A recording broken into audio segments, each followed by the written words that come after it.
पुण्यार्जक हैं विद्या अरह गुरु भक्त परिवार, श्रीमती सुंदर देवी, संजय, सुनीता, मनीष, प्रियंका, रोशन, नेहा, शुभम, शिल्पा, रूहानी, ईशानी, शिवांगी, ऋषिका, रुद्रांश, चांदुवार परिवार, गांधीधाम, कच्छ, गुजरात। श्री सुधीर कुमार जैन, सुनीला जैन, पुत्र पुत्रवधू गौरव अंजू जैन, पोता पोती आरव जैन, पिच्छी जैन, पुत्री दामाद प्रियंका अनुराग जैन, पुत्री दामाद गरिमा जैन, अमित जैन, खतौली, उत्तर प्रदेश। श्री नेमी चंद जी, मिलन कुमार जी, शर्मिला, अनूप, दिशा, साध्विक, निशा, अमेरिका, समस्त काला परिवार, डोर नकल, तेलंगाना। महावीर जी, रूपा, प्रथम, समस्त पांड्या परिवार, वारंगल। कलश, प्रीति, समस्त पाटनी परिवार, ब्रह्मपुरी बड़जात्या परिवार, राजस्थान। सकल दिगंबर जैन समाज, बड़गांव, सुरखंड, केकड़ी, राजस्थान। बोलिए पंच परमेष्टि भगवान की जय हो। भगवान महावीर स्वामी की जय हो। अहिंसा परमो धर्म की जय हो। परम पूज्य आचार्य गुरुवर श्री विद्यासागर जी महाराज की जय हो। परम पूज्य आचार्य गुरुवर श्री समय सागर जी महाराज की जय हो। परम पूज्य सुंदर सागर जी महाराज की जय हो। तुम्हारे पास 2 टाइम की भोजन की व्यवस्था है, उससे ही तुम्हारे जीवन का गुजर बसर हो सकता है। तो हम 7 पीढ़ी की बात क्यों सोचे? आज की व्यवस्था आज आपके पास है, हम वर्षों की क्यों सोचे? उपयोग में आना नहीं, उपभोग में आना नहीं, और उससे संबंधित पाप का आश्रय हम करके पापी क्यों बने? आप दिन भर में 2 जोड़ी वस्त्र पहनते हैं, तो 2 जोड़ी वस्त्र का नियम ले सकते हैं कि हम आज दिन भर में 2 जोड़ी वस्त्रों का प्रयोग करेंगे। आज हम 4 साड़ी उपयोग करेंगे। 4 साड़ी के अलावा हमारी किसी भी साड़ी से कोई मोह नहीं, कुछ भी हो जाए उससे मुझे कोई लेना देना नहीं। तो आप शेष परिग्रह के पाप से बच गए। आपके तन पर जितना है उतने से आप वास्ता रखेंगे तो आप परिग्रह के पाप से बच जाते हैं। जब आप देर रात बिस्तर पर सोने के लिए जाते हैं तो चारों प्रकार के आहार का त्याग कर दो, समस्त परिग्रह का त्याग कर दो। तन पर भी जो मेरे पास है वह भी मेरा नहीं है। इस एक एक क्षण के नियम से, एक एक दिन के नियम से भी व्यक्ति अपने आप को बहुत ऊंचा उठा सकता है। यही भगवान का आप परिग्रह सिद्धांत है। भगवान ने यही कहा है, जितना आवश्यक है उतना संग्रह करो। संग्रह के पीछे अपनी सुख शांति चैन को मत खो दो। जो तुम्हें सुख शांति रात की नींद मिलती है, उस रात की नींद को भी व्यक्ति खो देता है। बस चिंता में जीता है, और चिंता में जीते जीते एक दिन उसकी चेतना चिता में बदल जाती है, और चिता की चेतना राख में बदल जाती है। भगवान महावीर कहते हैं, जितना तुम्हें आवश्यक है उतना उपभोग करो, बाकी का त्याग करो। उससे अधिक नहीं होना चाहिए। संत कहते हैं, जरूरत के लिए कमाओ। आप किसके लिए कमाते? बच्चों के लिए कमाते हैं।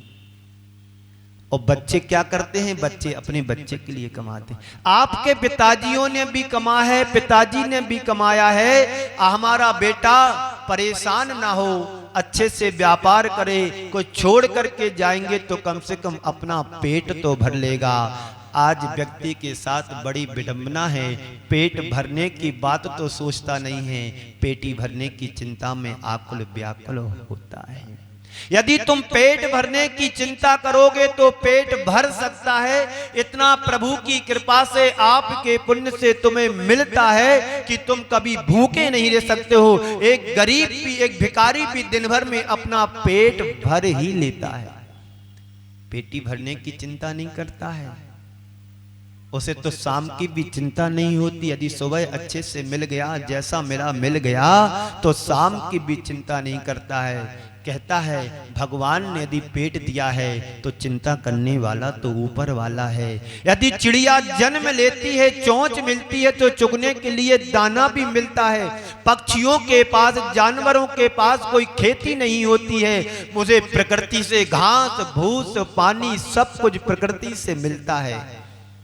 एक इंसान है, जगत के प्राणियों में एकमात्र एक ऐसा इंसान है मनुष्य। जो पैसा कमाता है, 84 लाख योनियों में मनुष्य एक है जो कमाता है पैसा, बाकी और कोई प्राणी नहीं कमाता है। बाकी जीव भूखे मरते क्या, हमसे अच्छे से जी रहे हैं। हमें जीवन जीने के लिए तो आकुल व्याकुल होना पड़ता है, लेकिन पशु पक्षियों के लिए कभी आकुल व्याकुल होना पड़ता है? यही तो भगवान महावीर का संदेश है कि जियो और जीने दो, अपने पेट की सोचो और अपने साथ रहने वाले तक की सोचो, आगे की मत सोचो। इसलिए संत कहते हैं, पूत कपूत तो का धन संचय, और पूत सपूत तो का धन संचय।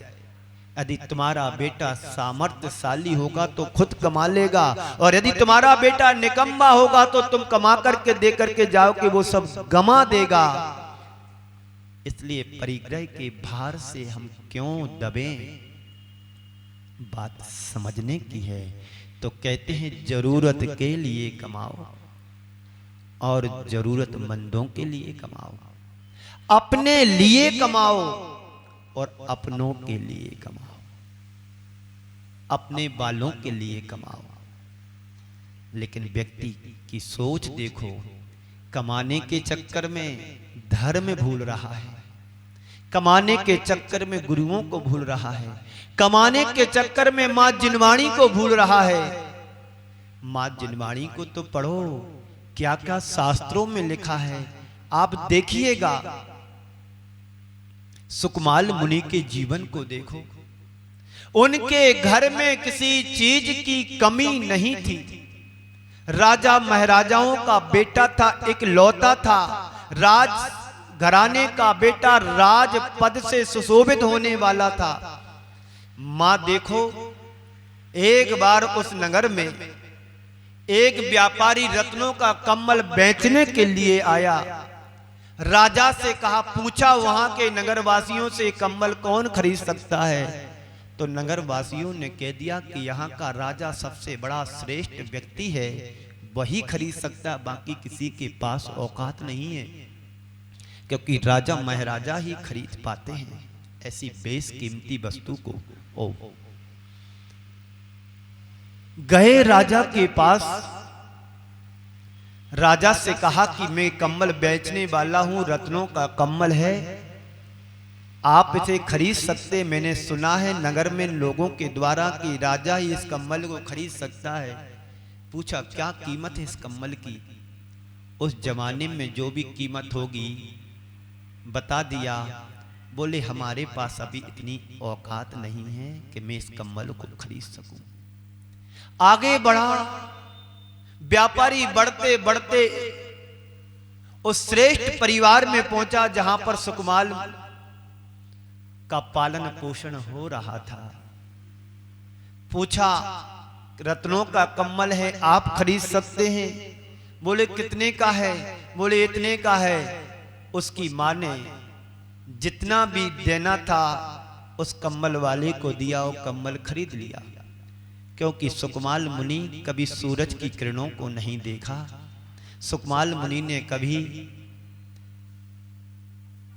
ऐसा भोजन नहीं किया जिससे उसे तकलीफ हो। रत्नों के उजाले में पलता पुसता रहा और ऐसे भोजन का उसने भोजन किया कि जो तंदुल चावल थे उसको शाम को भिगोए जाते थे पत्ते में रख करके, उन चावलों के लिए खाया। और जिन्हें राई का दाना भी चुभता था, ऐसे सुकमाल कुमार थे, उसके लिए मां ने रत्नों का कम्बल खरीदा। देखिएगा, आप एक छोटा सा 500,000 रुपए का कम्बल खरीदते हैं, यदि खराब होता है तो दुख होता कि मेरे 1000 रुपए पानी में गए। उस बालक ने कहा कि मां मुझे रत्नों का कम्बल चुभ रहा है, मुझे नहीं सुहा रहा है, मां मैं इस कम्बल को नहीं ओढ़ूंगा। मां ने कहा कोई बात नहीं बेटा, बड़े प्यार से कहा कि बेटा कोई बात नहीं, मत ओढ़ तू कम्बल, साइड में रख दे। मां ने सोचा अब क्या करूं, तो मां ने अपने बेटे की रानियों की जूतियां बनवा दी इस कम्बल से। रत्न कंबलों की जूतियां बनवा दी। घटना बहुत बड़ी है, शॉर्ट में बताना चाह रहा हूं संक्षेप में। उनकी रानी जूती पहन करके महल के ऊपर बैठी हुई थी। अचानक नीचे आई, जूती वहीं छोड़ करके आई। एक चील आया, उस रत्न के कम्बल की जूती को मांस का टुकड़ा समझा और उसने चील ने अपनी चोंच में लिया और योग संयोग की बात है वो उड़ा और जाकर के वो किसी कारण से उसकी चोंच से राजा के महल पर जूती का गिरना हुआ। राजा छत पर घूमने के लिए गया होगा महल के ऊपर, देखता क्या है कि ये रत्न की जूती वही कम्बल है जो एक बेचने वाला हमारे दरबार पर आया था, मैंने नहीं खरीद पाया। हमारे नगर में ऐसा श्रेष्ठी परिवार कौन है जो रत्नों की जूती बनवा करके अपने परिवार में पहना रहा हो। मंत्रियों को भेजा गया, मालूम पड़ता है कि यहाँ पर सुकमाल हैं। सुकमाल की मां ने अपने बेटे के लिए कम्बल खरीदा था, उसे चुभा तो उसने अपनी रानियों के लिए, बेटे की रानियों के लिए जूती बनवा दी। उसने सोचा कि मुझे इस परिवार से मिलना चाहिए। मिलने के लिए गया, कहानी सबको पता है। मैं इतना ही कहना चाहता हूं कि मोह से यदि आपने किसी वस्तु को जोड़ा है तो वो परिग्रह बन जाता है, और वस्तु हो वो तुम्हारा मोह ना हो तो आप परिग्रह की श्रेणी में आता है। इसलिए मूर्छा परिग्रह एक सूत्र आचार्य समंत्र भद्र महाराज ने तत्वार सूत्र में लिखा है।